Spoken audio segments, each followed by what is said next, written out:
Hi, I'm Meredith Land, here with your connection and a look at what's happening in North Texas. We begin with the weather. A breezy day outside, but, you know, bearable, not too cold, Kevin. And at least the sunshine is back, unlike that dreary Super Bowl Sunday that we saw across North Texas yesterday. And we see that on the tower cam, DFW. Maybe some folks are flying back from Las Vegas, but hey, it's Las Vegas. Let's take a look at what we're expecting for today. High temperature into the mid-50s with all that sunshine, and then 40 degrees at midnight. But we have high pressure that is moving in from the west to the east. And when the high pressure settles over North Texas, we'll be dealing with what we call radiational cooling. That heat will escape back towards space, and that will lead to some chilly temperatures for your Tuesday morning at 35 degrees, a freeze outside at DFW. So remember those P's, plants, pipes, pets, and people. But for Tuesday, those winds turn around to the south, warmer. We're at 64 degrees, and then we have some rain chances, Meredith and everyone, on Friday. Right now, very low at 20%. It appears those rainfall totals maybe a trace to a quarter of an inch before it's all said and done. We're back into the 70s by next week. That's checking your forecast, Meredith. Back over to you. All right, Kevin, thank you. Medical students in Fort Worth are learning life-saving skills from a North Texas mother who lost her son to an opioid overdose. She's in the classroom training these future doctors on how to use drugs like Narcan, and now they're embarking on a new project that could save even more lives. Here's our Bianca Castro. Everybody's got a Narcan in front of them. Good, perfect. Callie Crow starts off her trainings by giving each student at TCU's Burnett School of Medicine their own box of Narcan or Naloxone. It's the nasal spray that can rapidly reverse the effects of an opioid overdose. That is a one dose. It will all spray at once. The medication that could have saved her son's life. Narcan was actually on scene of the overdose event, and for whatever reason it was not used, and that resulted in death for my son. This is Drew. This is my son. Drew had just turned 27 when he overdosed back in 2020.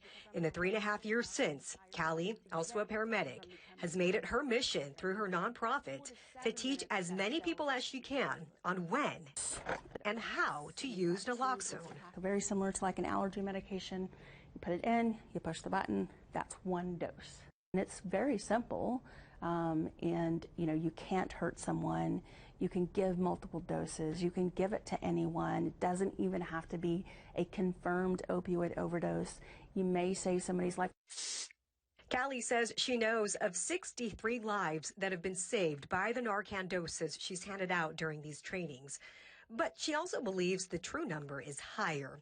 Enter first-year medical student Angel Shu and TCU's Dr. Rick Bonnell. We thought of the QR codes, and we thought of putting them right on the packets so that whenever somebody is using them and ripping them apart, they see the QR code and they have it right in their hands and they can get to it whenever the situation is appropriate. It will tell us not just how many lives were saved, but again, did it take more than one dose? Was the training sufficient? So we really hope that this will help us be able to better train medical professionals and first responders in the future. The QR codes are being printed as we speak. If you've ever dealt with someone with addiction in your life, you know that it's not an easy road. Not only can the project shape the future of overdose treatment, it'll save more lives, adding to Drew's legacy. People like to focus on life having purpose, but in Drew's case, it's very much his death had great purpose. And that's hard to say sometimes. Bianca Castro, NBC5. February is American Heart Month, and one North Texas teacher is sharing her story after surviving a heart attack. On Friday, 60-year-old Cheryl Murphy reunited with her real-life heroes, the first responders and the medical team who saved her life. It's a blessing to be here, but then to be able to look at them and show them that their efforts really did help and get me to where I am today.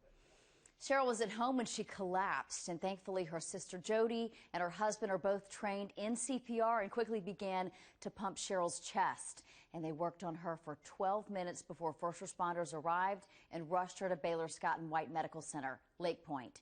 Doctors were able to successfully operate, and she now has recovered 100%.